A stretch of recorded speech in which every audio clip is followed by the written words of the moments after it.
Trenell was a very gifted athlete. Even in 6th grade when we had field day, he was one of those kids that just shined.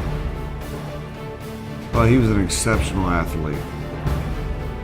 You just give him the ball. Just toss it to him and get out of his way, basically. Or, I mean, we blocked for him. I don't mean just we stood and watched him. We played with him. But you open the hole for him, or if you didn't, he'll make one. His 6th grade year, I went from calling him Trenell Walker to just touchdown Walker. Because it seemed like almost every time he touched the ball, he was going for a touchdown.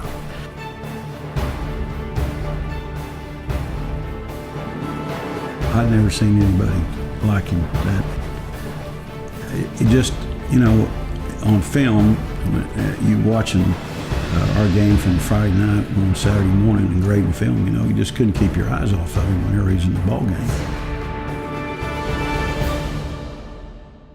Trenell was a young man that was very, very, very active at church, very popular young man. Young man with a smile. Trenell always had a smile on his face. I mean, it's almost like his smile went from ear to ear. He was such a pleasant young man to be around. I'm thankful that I didn't have any problems like most parents do with their kids, you know. They've never got in any trouble, and a lot of people, when I would see them, they say, "You have such polite kids." And I'm like, "Who, my kid?" Yes, sir.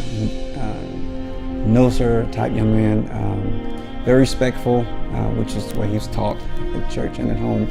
And a good student. He excelled, you know, on the athletic field, but he also took care of his work in the classroom. We pretty much kept to ourselves. We didn't party, we didn't smoke like the other kids or do any tobacco and nothing. I mean, everything was football.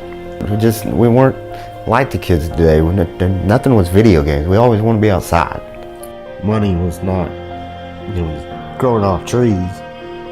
So we'd always have the old Monterey bread. I think you what, 12 of them for a couple bucks.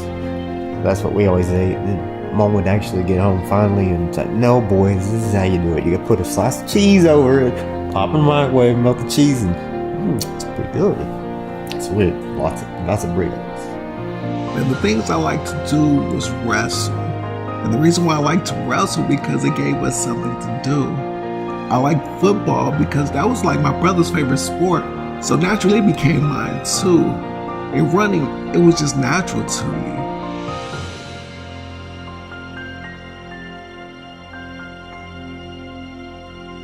Obviously I've seen many injuries happen.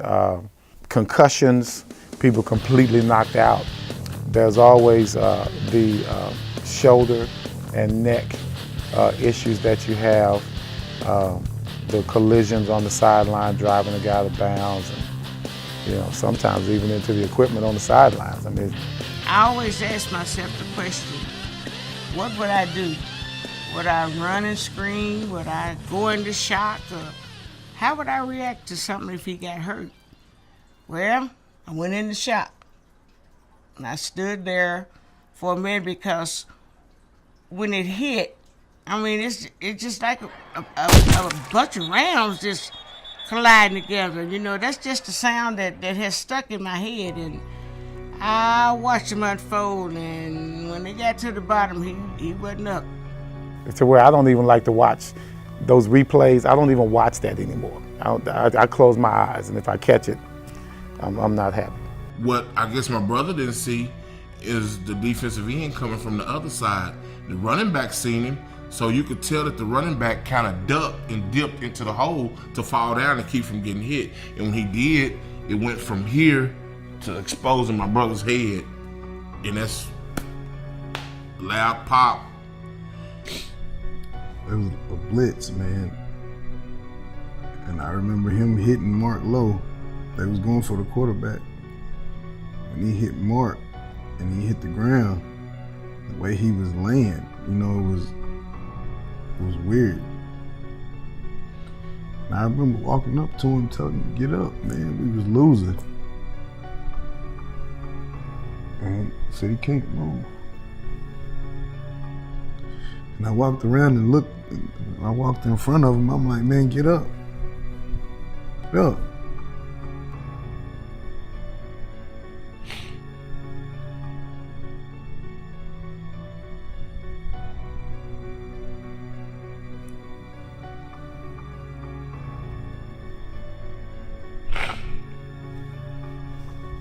why would he get hurt like that, man? He worked hard. He did everything right. He was a good person. Never did nothing wrong to nobody.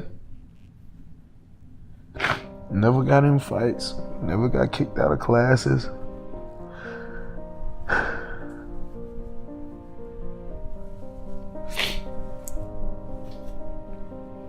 This makes you wonder, man, why bad stuff happened to the good people. I guess the best way to put it, my job was protect him. That's what makes it so hard. He was motionless, and I'd never seen that. You know, I've seen kids get tackled and knocked down and, you know, ready to start coming around and get up, but Trenell wasn't going to get up. And it was, when I saw Terry waving for that ambulance, I knew that it was something really serious. It knew something was wrong, and immediately everybody took a knee, and that Trenell wasn't breathing. And I mean, that's how serious the situation was. And when the word came that it was Trenell and he wasn't moving, I mean, the stadium was a total silence. After they put him on the stretcher, tied him down real good, they put him in the back of the ambulance. And as they were putting him in the back of the ambulance, you know, I looked down at him, I'm like, man, what's going on? And he looked at me with, you know, with sadness in his eyes, cause you know he don't like to let me down, and I mean that's my boy, you know. And he looked at me with a few tears in his eyes. He's like, bruh, he said, I think I broke my back, man. He said, I can't feel my legs. So after the game, or before the game, I mean, as soon as it happened, I knew, so I left. And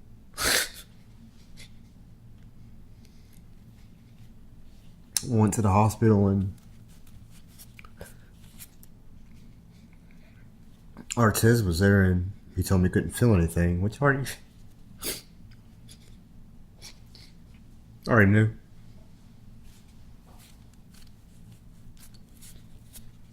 I remember being out in the hallway and talking to one of the doctors who had examined him, and he said that x-rays that he took indicated that his spinal column had either been partially or completely severed.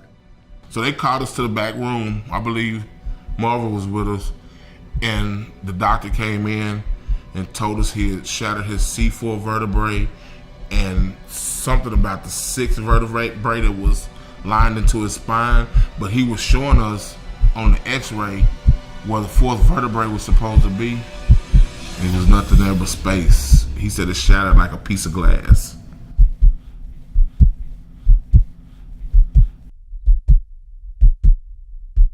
And so he was laying there, you know, we was talking to him, just telling him, you know, kind of go take one step at a time and see what's going on here, because we don't know what it is.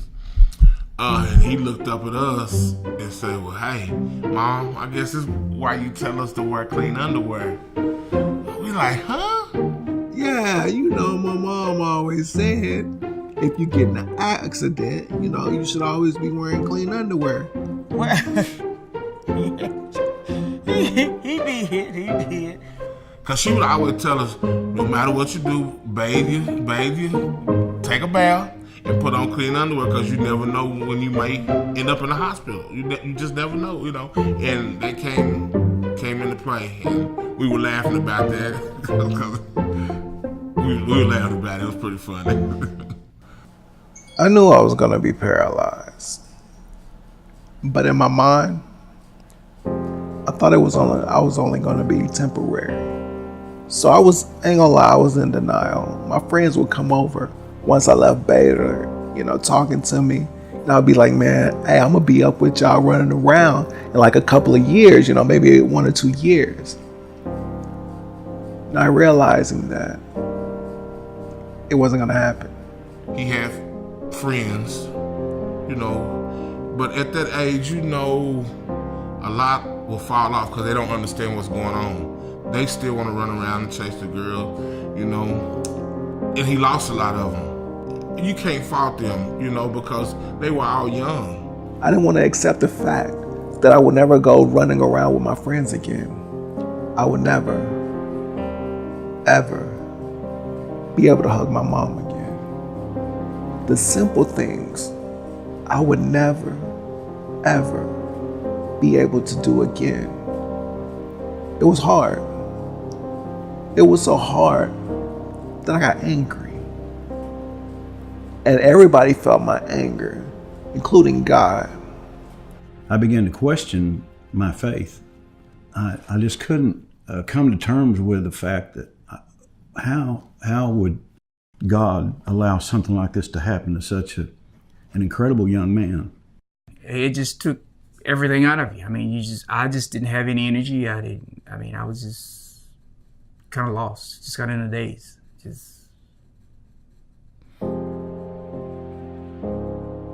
And it still bothers me. All I did was play football. I wasn't a womanizer. I wasn't out there stealing. I wasn't doing anything. I was just playing the game I loved. So I was mad at God. And then during that whole denial thing, I also started being like, hey, okay, God, this happened to me. Started bargaining with God. I'm like, all right, God, I know, hey, if I have the faith the size of a mustard seed, that, you can make things happen. I mean, you can move mountains. And if you make me walk again, hey, I'll be your ace. I'll be your number one. Nothing happened. I grew up in church. So I'm like, if there ain't a God, there is a devil. Devil. You make me walk again, hey, I'll do anything you say. You can use me. Nothing happened. Then came depression. I saw the signs. And you got to understand, from his accident to coming back home, he was able to go to school, finish high school. High school was over. He didn't have a schedule anymore. He was just home. His classmate done graduated, just like he did. They were going on to college, going on to do their life. He was at home. So he was faced with a crossroad in his life. I knew that. I knew if he continued just to stay at home, he was waiting to go to Grayson County. I was depressed for a good 2.5 to 3 years. And during that time, I wanted to die. I was hopeless. I was helpless. I didn't see any reason for me to live. He was so depressed, he wished he was dead. He just didn't care. It wasn't nothing, I can't do nothing no more. It's nothing that I can do for myself. And he just wanted to give up. He could have easily been put in the nursing home. A lot of people do their family members like that, but that's just not how it goes with us. That's not gonna happen. I think a lot of people do that. I mean, that is the easier road to take. Trenell's brother, Artez, made a sacrifice. He left his college, he left his university to go take care of Trenell. I understand this because I'm a caretaker too, and you can't not be involved if it's family. You have to get in there, roll up your sleeves, and do some dirty work. And it may be sleepless nights. It may be cleaning things off the floor that you don't desire to do, but that's what family does. And it's an example of legacy. And I think the question is, what do you want your legacy to be? Zig Ziglar talked about the absence of unconditional love really affects the life of a person, who they become, and what they're capable of doing. The real currency of life is love. That's where you earn your real certificates of appreciation, is by investing, serving, and loving others. One night, with tears rolling down my face, I finally did what my mom encouraged me to do since the beginning, since I was a kid, since I was young. And that was to pray. That night, with tears rolling down my face, I was like, Jesus, come into my life and have your way. And I'll never forget this moment. My eyes closed shut, and I had this peace that passed all understanding overcome me. I heard a tender voice say, Trenell, you put football before me. I don't want anything put before me. But through this injury, I'm inspired others that if they put me first and use their mind to the fullest, they can do anything. At that point, I realized that my purpose was bigger than playing football. My purpose was go out there and inspire others to persevere, to have hope, to have courage. I do know that God allows things to happen and He has a plan. And the plan is always a good plan. And when you look at the people who change the world, when you look at the people who make the biggest difference in the lives of others, they all have in their own way that event that they don't understand, that circumstance. It could be a broken home, it could be an addiction, it could be an accident, it could be a disease, it could be where they're born in the world. And yet God uses them to change the lives of others. He's been able to help a lot of people, whether they have a disability or not.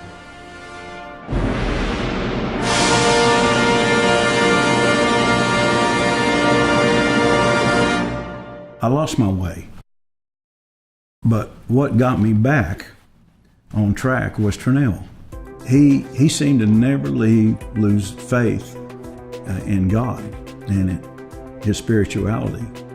And seeing him handling it the way he did, it helped me get mine back. Things happen in your life and there will be obstacles, but God still has a plan for your life, and whatever that plan is, you figure that out and then you get after it. Never would have dreamt Trenell would be where he is today. You know, doing what he's doing today and how successful he is. You know, it's just it's amazing to see, to be honest with you. It just tells you the drive and the character. And so to me, that tells me that he has always had God in his life, and so he believes if God is with you, everything is possible. Trenell's athleticism was not his strong suit. You know, God still gave him the talent he has, and probably what the biggest talent he had is just as a person and the drive that he has to succeed. And really that's what makes Trenell so unique. He has an experience that you can learn from. You know, you just get around him and you're like, wow, I thought I had problems. And then when you talk to him, he creates hope. And you see, when you have hope and passion, those fuel a thing called grit. And grit is that unwavering, undeterred determination to develop your discipline and your gifts and talents. And when you combine hope and passion and grit, that's what I call the trifecta, or the trinity of transformation. And that's what Trenell brings. I really think that Trenell can do amazing things, even outside of Angels of Care. And I think that there is a lot of people out there that Trenell can help. People that are struggling, and it doesn't have to be with a spinal cord injury. It's any struggle, financial, hardships, thought process things that people need help with, that Trenell can play a huge part in helping people live better lives and overcome tragedy, overcome bad times. If he can do it, certainly you're encouraged to do it. I have the privilege of 2 or 3 times a month of being able to have a call with Trenell. And he thinks that I'm coaching him.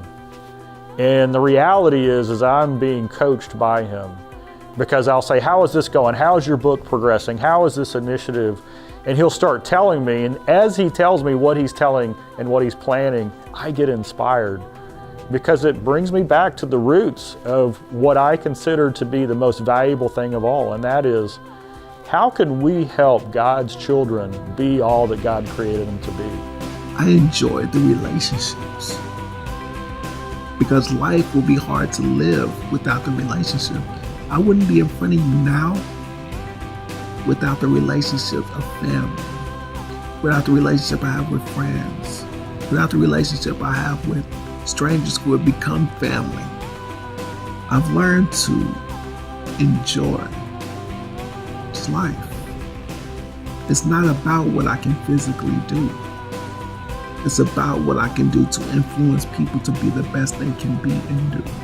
Just like Scripture says, he that's greatest among you must be servant of all. That's one of the things that I've learned from then and there.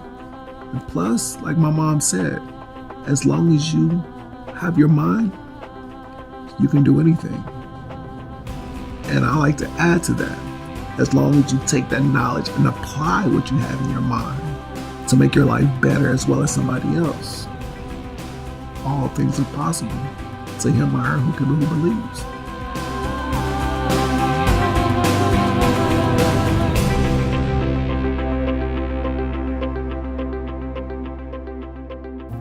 If you're struggling with a similar situation, have hope and persevere. Because once you have hope, you have the ability to realize that this is only temporary and the best is yet to come. And when you are able to persevere, no matter what your obstacles are, you're able to break through them because you don't give up. You continue to strive. You continue to be determined. You continue to pursue your dreams and your goals. I'm a living testimony that as long as you have hope, because I've been hopeless, as long as you have that desire to be determined, because I felt helpless, as long as you're able to tell yourself, if it's to me, it's up to be, you can get through this. It's not going to be easy. Life isn't easy. But once you make up your mind to say, hey, I can do this, others will see that you can do it. And they'll be more than happy to help you get through whatever it is that you're going through. Just look at me. I'm paralyzed from the neck down. The only thing I can use are my shoulders. But I've been able to have a high school diploma. I've been able to go to college and get a bachelor's degree in rehabilitation studies, a master's degree in rehabilitation counseling. I am a certified rehabilitation counselor. I'm a Ziegler Legacy certified trainer. I'm also a corporate trainer for Angels of Care Pediatric Home Health. Look at me. I'm no different than you are. I just made a decision to take action, to be resilient, to encourage myself, to never quit, to evaluate, to learn, and to love, regardless of what I've experienced. And I encourage you to do the same. It's impossible to stop a motivated person because he or she will never quit. So whenever you're feeling like you want to quit, you can always do a little bit more.